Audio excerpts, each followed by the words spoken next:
গৰম গাখীৰৰ পৰা দৈ বনাইছিলোঁ আৰু দৈখিনি খুব ধুনীয়া পাৰফেক্ট হৈছিলে। অকণমানো পানী নাছিলে, একদম ধুনীয়া ডাঠ দৈ হৈছিলে। আৰু এই দৈখিনি মিঠা দৈও বনাব পাৰি চেনি দি পেলাই, কিন্তু মই চেনি দি পেলাই মিঠা দৈ বনোৱা নাই। চিম্পলকৈ দৈ বনাইছিলোঁ। এয়া চাওকচোন কিমান ধুনীয়া পাৰফেক্ট দৈ হৈছে, অকণমানো পানী নাই ইয়াত, খুব ধুনীয়া পাৰফেক্ট।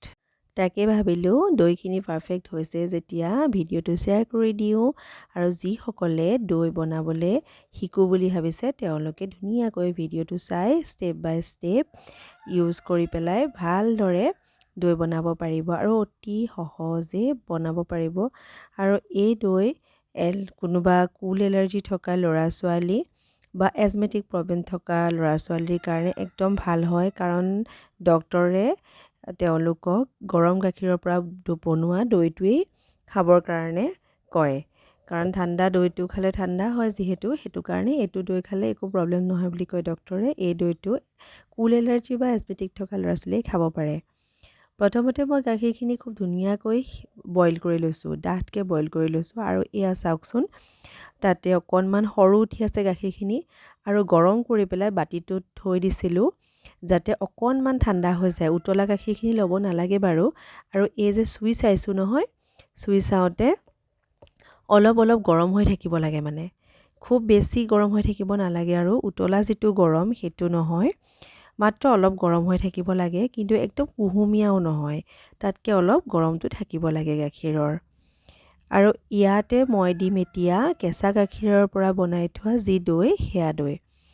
এই কেঁচা গাখীৰৰ দৈখিনিৰ পৰা মই পানীখিনি আঁতৰাই দিলোঁ চেকি পেলাই চেকনিত, আৰু আঁতৰাই পেলাই অকল ডাঠখিনিহে লৈছোঁ দৈৰ, আৰু সেইখিনি ভালদৰে চামুচেৰে মিলাই পেলাই একদম ধুনীয়া একদম মিহি কৰি লৈছোঁ, যাতে দৈখিনি মিক্স কৰাৰ পাছত বাকী গৰম গাখীৰৰ পৰা বনোৱা দৈখিনি সমানে বহি যায়। আৰু ইয়াৰ পৰা মই মাত্ৰ 1 চামুচ দিছোঁ দৈ, আৰু এইখিনি জোখৰ গাখীৰত 1 চামুচেই হৈ যায়। ইয়াতে এতিয়া মই দৈখিনি দি দিছোঁ 1 চামুচ দি পেলাই ভালদৰে গোটেই গাখীৰখিনিৰ লগতে চামুচ পাতেৰে লৰাই দিছোঁ, যাতে ধুনীয়াকৈ গোটেই গাখীৰখিনিৰ লগত মিলি যায় দৈখিনি। আৰু দৈখিনি যেতিয়া হ'ব তেতিয়া সমানে দৈখিনি হৈ যাব। আৰু এতিয়া এইখিনি ঢাকি পেলাই অকণমান ৰ'দ পৰা ঠাইত থৈ দিম, কাৰণ এতিয়া যে ঠাণ্ডাৰ দিন, গৰম দিন হ'লে বাৰু গৰমত দৈখিনি সোনকালেই হৈ যায়, আৰু ঠাণ্ডাৰ দিন হোৱাৰ কাৰণে অকণমান ৰ'দ পৰা ঠাইত থৈ দিম। প্লেটখনেৰে ঢাকি থ'ব লাগিব যাতে ইয়াতে কোনো পোক পৰুৱা সোমাব নোৱাৰে, ভালদৰে এয়াৰটাইট হৈ থাকে।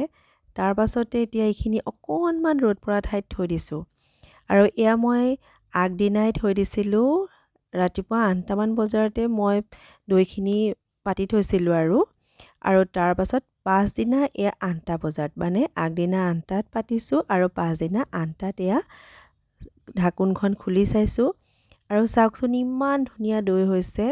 আৰু এই দৈখিনি ভালদৰে মিঠৈ বা চেনি মিক্স কৰি পেলাইও খাব পাৰি, আৰু এনেকৈ আমি মিঠা দৈও বনাব পাৰোঁ, কিন্তু মই এইবাৰ মিঠা দৈ বনোৱা নাছিলোঁ, এনেকৈ বনাইছিলোঁ।